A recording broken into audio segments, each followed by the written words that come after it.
Today, I wanted to talk about building secondary characters. So, essentially, building the cast that is going to go around your main character in your story. I think that there is a lot of focus on the main character and how you build the main character. And I also focus a ton on the main character because, of course, the main character is so important for the story and how it moves ahead. I mean, if there's no character, there's no one for your reader to connect to. There's no way for them to experience the story. And there's really no story if there's no main character to move it along. So, of course, we spend a ton of time talking about the main character, talking about their belief shift, talking about their backstory, what makes them who they are.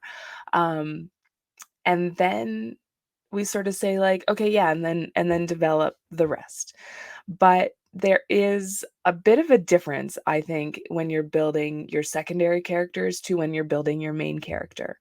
And of course, with secondary characters, there's this huge spectrum. There's the background guys who show up and they've got one or two lines, and there are the best friends that are with the main character throughout their journey, and maybe they don't have their own point of view, they're not the driver of the story, but they're still a very important character where the story really couldn't happen without them either. So secondary characters has this whole range of how important these characters are, which also means there's this whole range of how deep we develop them, how well we get to really know them.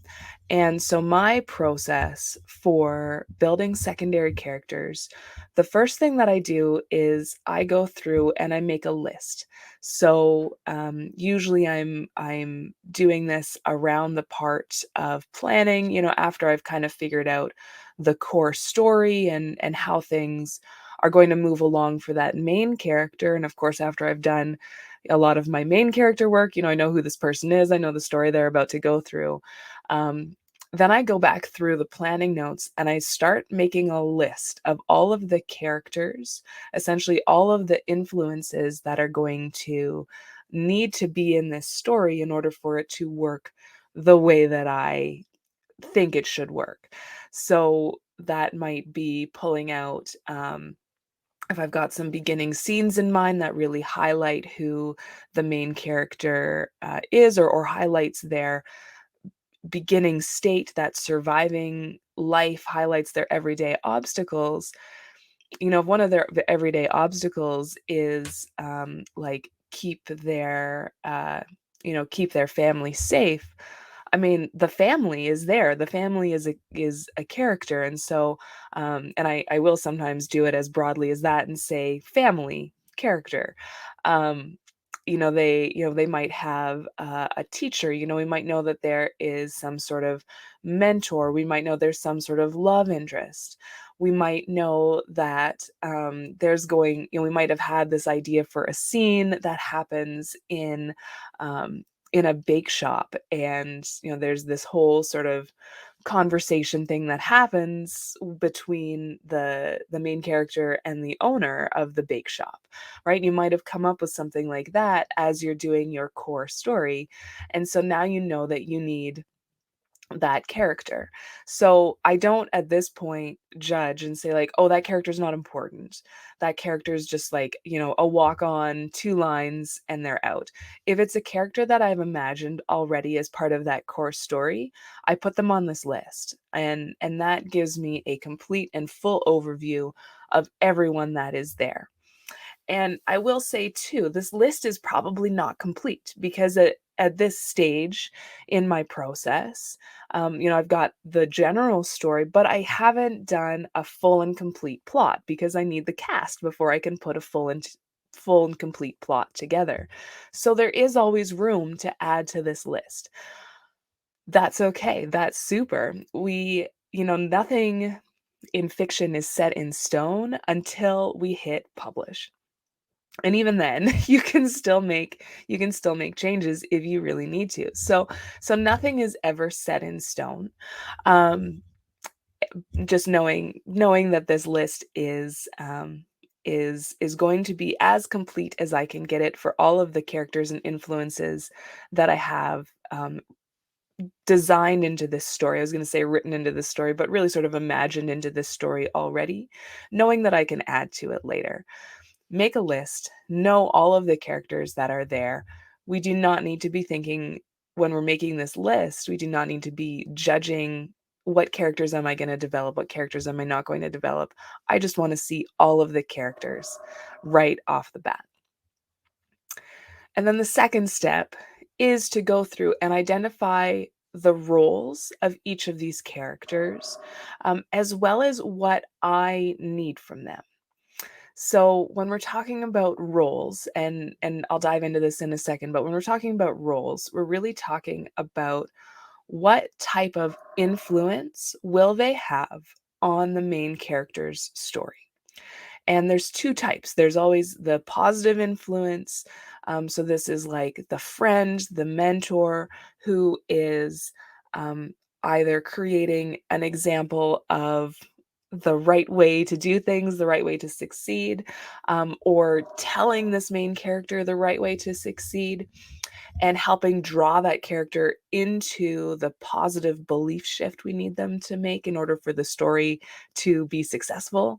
Um, and then we have the more negative characters. So the the antagonist or villain, but also like the foil, also the skeptic, the tempter, all. And I'll talk about these in a second here in more depth. But these are characters that exemplify what can go wrong, right? Like what. And if the main character fails to make the positive belief shift, if they fall um into the negative belief, or if they fall into that same limiting belief that's kept them stuck in survival for so long, these are the characters that show them the downside of that. And I think we talked a couple weeks ago about how the villain and the protagonist are so closely related because they want the same thing, but their belief system is different, right? So the villain shows how the alternate belief system, that more negative, more limited belief system is is the one that is not going to be successful. And so the main characters are going through their story. They're seeing these different pressures and they're seeing the negative characters, and those negative characters are essentially working to push them away from the the negative or the limiting belief, and essentially, hopefully, push them towards that positive belief.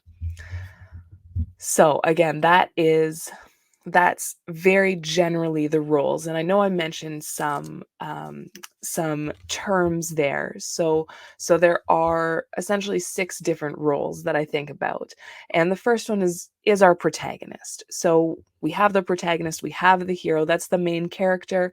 We know that one already. Check that off the list. As we're going through the list of characters that we know are going to be in the story, we need to identify which of them falls into the other five roles, is essentially how they're going to impact that main character. And so we'll have some characters that will be friends, and the friend is a character that is on your main character's side. They have their back sort of no matter what. That's, Samwise to Frodo. They're there for them, they're supporting them, they're helping them towards the mission. And what's really interesting about the friend is that they naturally embody the belief shift that we want the main character to have, right? So Samwise exhibits this characteristic of unfailing loyalty, of pushing himself to his very limits, continuing to keep going, um, even though there is no need for him to do that. There's no benefit for him to do that. The only thing that drives him is this loyalty to Frodo and presumably the mission. And that's the thing that Frodo needs to really pull in is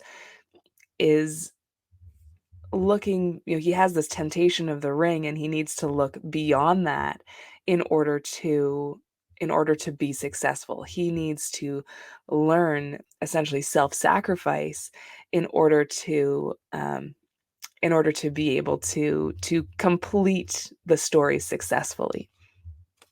And of course, the friend can always have a belief shift. So a character is not set in stone for their role. So a friend can become a negative influence um, at some point if we decide that we want that in the story. And I'm planning to talk about that later as well. But just as a little aside, they're not stuck in these roles forever, um, but it's important to know generally what this role is. So the first one is the friend, and again, that's a positive influence. They're essentially showcasing the positive belief to the main character with like just naturally they do it. They don't even really know. They probably couldn't even explain it if you ask them. It's just something that comes naturally, and their role is really to just demonstrate it for the main character. We also have the mentor, and the mentor is just a little bit different because they're typically an active teacher, right? They're someone that comes in and specifically gives advice to the main character. Um, they also are a little bit different in that they may not necessarily be on the main character's side. So they may have an ulterior motive. And we also know that at some point the mentor is going to disappear. So it's not uncommon for a mentor to, the mentor doesn't have that same unfailing loyalty that the friend does. So the mentor might disappear, the mentor might pass away or become unavailable for some reason. Or we can also see commonly in some genres that mentor turns. And that mentor, because they're not necessarily on the main character's side, they have their own interests, their own goals. They may stray off the path and fail to be that positive influence all the way through the story, and that's actually really effective for the main character to see the positive aspect of the mentor in the beginning, and then to watch as the mentor goes more towards the negative aspect, and that main character has to really dig deep and affirm for themselves. They really have to step into their own power to successfully hold and embrace the positive belief at the end. Right. So the two positive forces again is the friend and the mentor. And then on the negative side, we've got the antagonist, of course. So the villain, essentially their role, they interfere, they create the story problem. They have the same goal, but they're not going to get there because there's something off in their understanding of how to get there. So they have this false belief, this limiting belief. Um, they believe that the way to control people is by physically controlling people, versus the way to control people is to be nice to them and treat them like human beings who can make their own decisions, right? Um, so they have similar goal, different belief system, and it's that belief system that grates so deeply on the main character's sense of morals that pushes the main character towards the positive belief. And then maybe lesser known or lesser understood is the character of the foil or the skeptic. And essentially this is not like a bad person. This is not a bad character. This is Draco Malfoy to Harry Potter. This is what might happen for the main character if they fail to make the positive belief change. Right? This is Harry and Draco both searching for a way to fit in. Draco, debatable. Is he a bad guy? Is he a good guy? I mean, he ends up being a pretty good guy in the end, right? But we see how his need to fit in, his need to please his parents, creates in him this kind of nasty, probably pretty unhappy character. And so Harry Potter gets to see that and see, I don't want to be this person. Harry and Draco have, they would have similar status based on their heritage. But Harry Potter refuses to take that on, where Draco sort of lives by that, right? So it's this example of what not to do that um, that again is not necessarily a bad guy, is not necessarily someone who's actively trying to ruin the protagonist's life. I mean, Draco Malfoy falls into that category a little bit sometimes, but this is just the example of the belief gone wrong, right? And then the last type of character is the tempter. And the tempter is basically if the foil is equivalent to the friend on the negative side or the dark side, the tempter is equivalent to the mentor, because the tempter is going to give bad advice. And and also not necessarily from a path of maliciousness. They're really just looking at, they're informed by their own negative beliefs, and they're looking at the path that's easier. It's the person who says, "Oh, just pretend that you fit in order to fit in," versus the person who, versus the belief shift of, "I just need to be myself to fit in," right? It's just they haven't necessarily learned the lesson. Now, you can also have someone with malicious intent here, but essentially that tempter is going to suggest the more negative belief path, which is typically an easier path, and the main character is going to be tempted by that and ultimately have to step away, ultimately have to make a different decision, right? So those are the five and six, including the main character, but those are the five character types, character roles that I see in a story. And again, those produce the pressures that the main character needs to have in order to successfully make their belief change. And then from there, each of these characters, so you will have a list of characters, and you'll have a better understanding of their role in the story. You also need to now look at, what do you, as the author, as the authorpreneur, what do you need from this character? And is this character essentially someone that you do think is going to run the life of the series? They're going to be someone that people connect to, that people are also interested in and want to follow their story as it parallels the main character's story.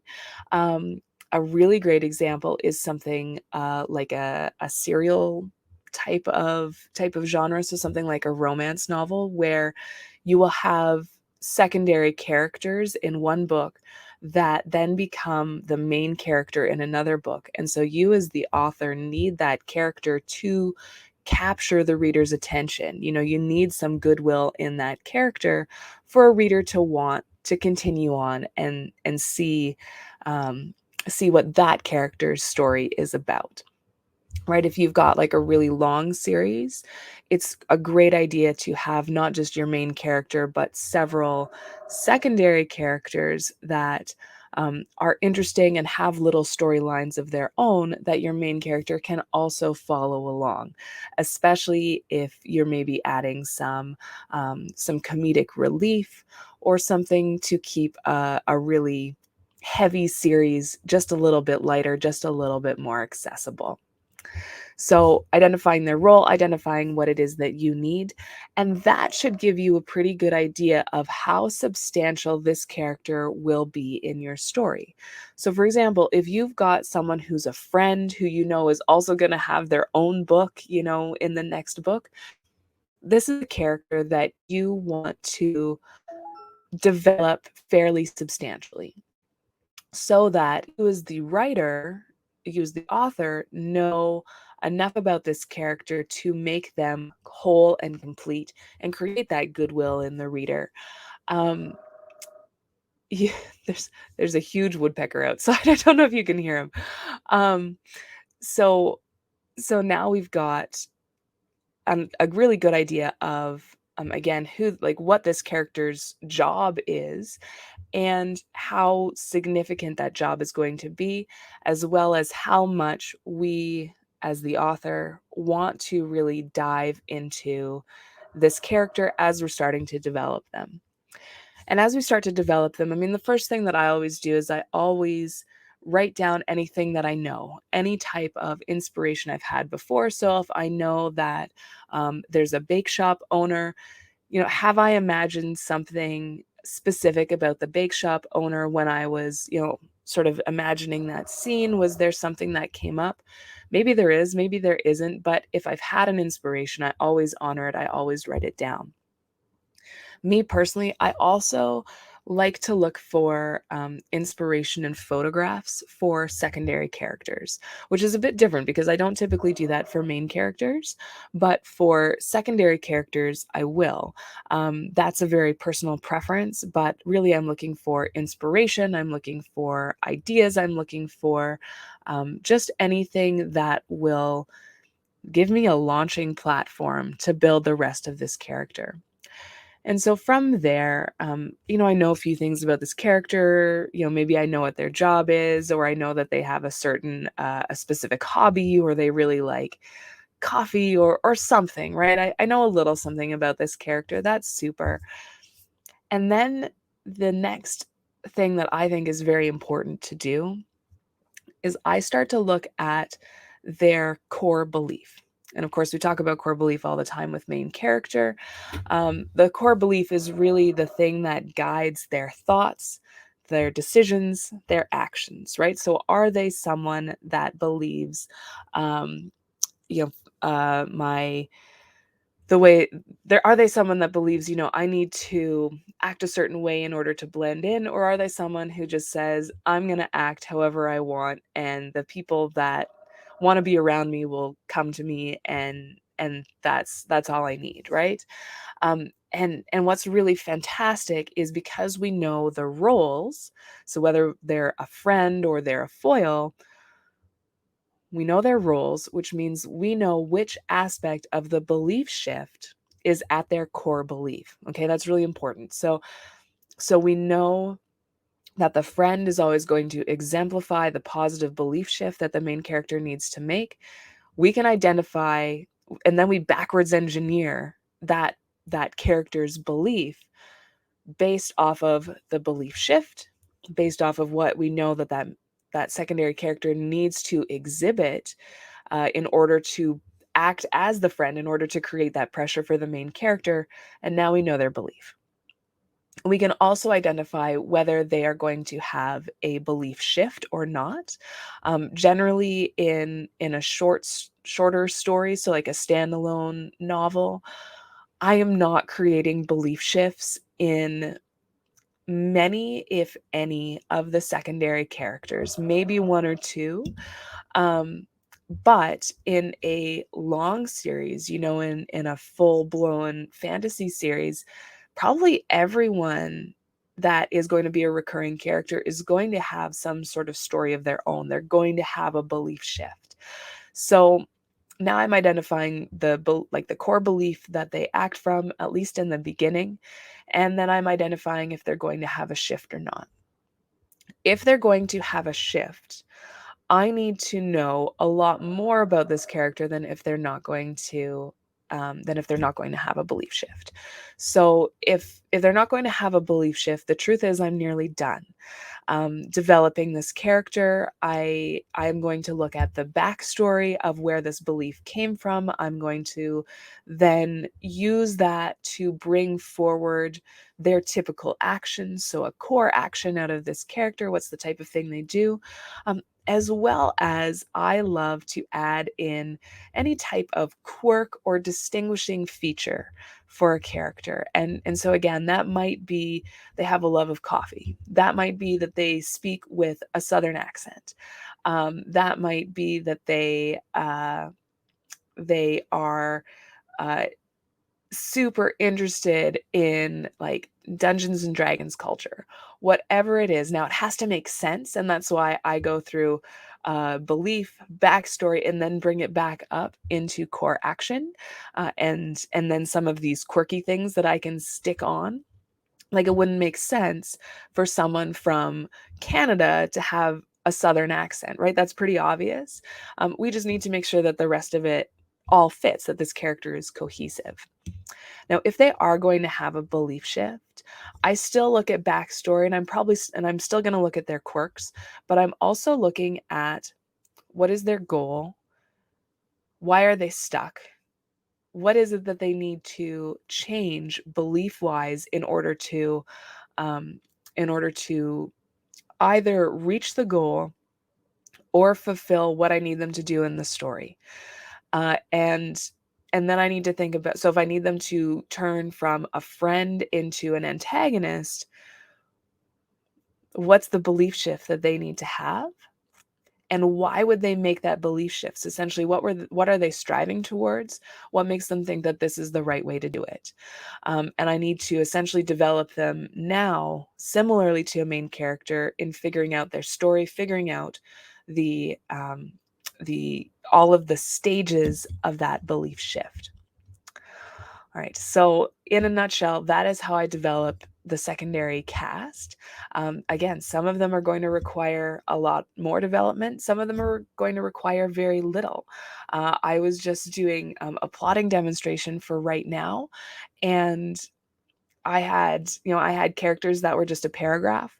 I had other characters that were a couple of pages, just depending on what what their role was, what I needed them to do in the story, and how much I needed to know about their personal journey, essentially how much of that personal journey was going to end up in the final product of the book.